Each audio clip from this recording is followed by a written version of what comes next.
L'histoire du peuple juif vous intéresse ? Retrouvez Liana Gurfinkel dans Un jour notre histoire sur Studio Kalita. C'est tous les matins pour découvrir ensemble les événements et les personnages qui ont fait notre histoire. Eliana, bonjour, Boker Tov. Boker Tov, Daniel. Écoutez, ce matin, je vous emmène au Portugal. Oh, bien. Voilà, écoutez, au Portugal. Je reviens de Turquie, donc on peut aller au Portugal aussi. On continue. D'ailleurs, c'est lié, vous allez voir comment c'est lié la Turquie et le Portugal. Dans la ville de Porto, pour être un peu plus précise, c'est dans le nord du Portugal, parce qu'il y a 80 ans, il y a eu l'inauguration d'une synagogue. Le saviez-vous, Daniel ? Cette synagogue, en fait, d'abord, c'est un événement, parce que ce n'est pas tous les jours qu'on ouvre une synagogue dans la péninsule ibérique. Ça doit faire 500 ans qu'on n'a pas ouvert de synagogue.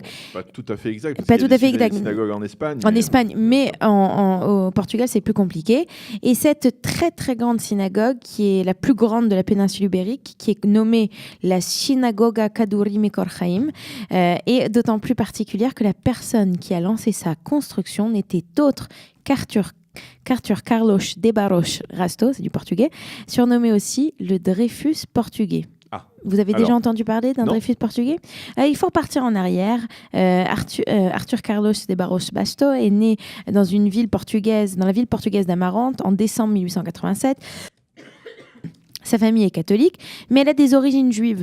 Ce sont des descendants de juifs baptisés de force en 1497 par le décret du roi du Portugal Manuel Ier, dont je l'ai déjà parlé à cette antenne. Oui. Quand il a 9 ans, son grand-père, qui est Francisco de Barros Basto, lui apprend qu'il a des ancêtres juifs. Il va continuer donc à grandir, il va être élevé par sa maman. Il va suivre les cours de l'Académie militaire portugaise. Il va faire partie de la fondation de la Première République portugaise. Et pendant la Première Guerre mondiale, il sera un lieutenant et il va commander le corps expéditionnaire portugais sur le front Est, qui lui vaut d'obtenir la croix de guerre pour bravoure. Donc c'est quand même quelqu'un de respecté. Et quand il revient au Portugal après la fin de la Première Guerre mondiale, il commence à étudier le judaïsme et l'hébreu. Il va aller trouver la communauté juive de Lisbonne, il va demander à se convertir, il va être éconduit. Il va se rendre alors à Tanger, et c'est à Tanger donc qu'il va faire sa conversion. Il va être circoncis, il va être accueilli dans la communauté juive par le Bet Din, et il va prendre le nom d'Avraham Israël Ben Roche, le Baroche. Ça va devenir Ben Roche. Il va se marier avec la fille avec Léa Israël Monteiro Azencot, qui est la fille d'une famille importante de Lisbonne. Ils vont avoir 2 enfants et ils vont s'installer à Porto. Et en 1923, il va fonder la communauté juive de Porto, qui est toujours active jusqu'à nos jours. Il va y ouvrir la première yeshiva au Portugal depuis 500 ans, qui s'appelle l'Institut théologique israélite de Porto, Rosh Pina.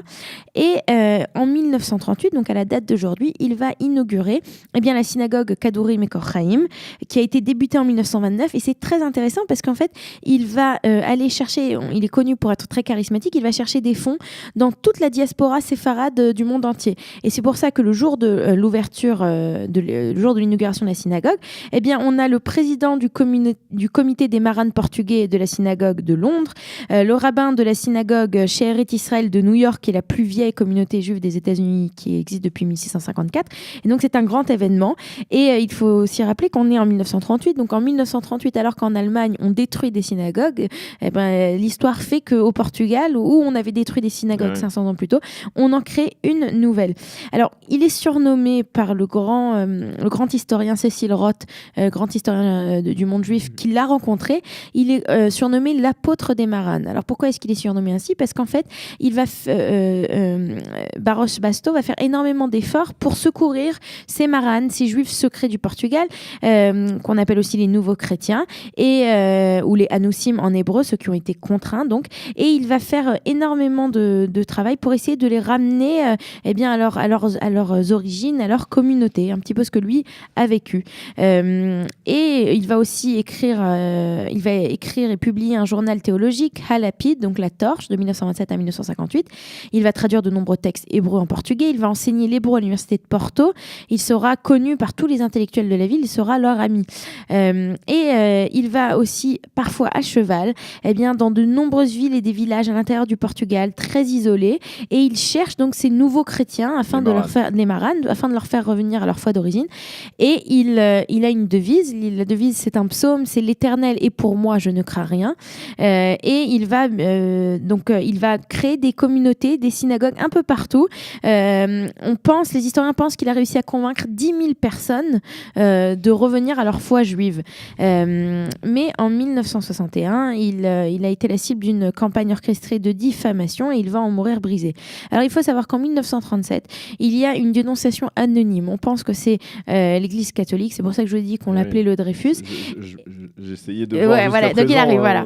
Et donc quelque part l'Église, ça l'énerverait en fait. Il faut savoir que le Portugal, c'est un des pays où l'Inquisition a été dissoute le plus tard.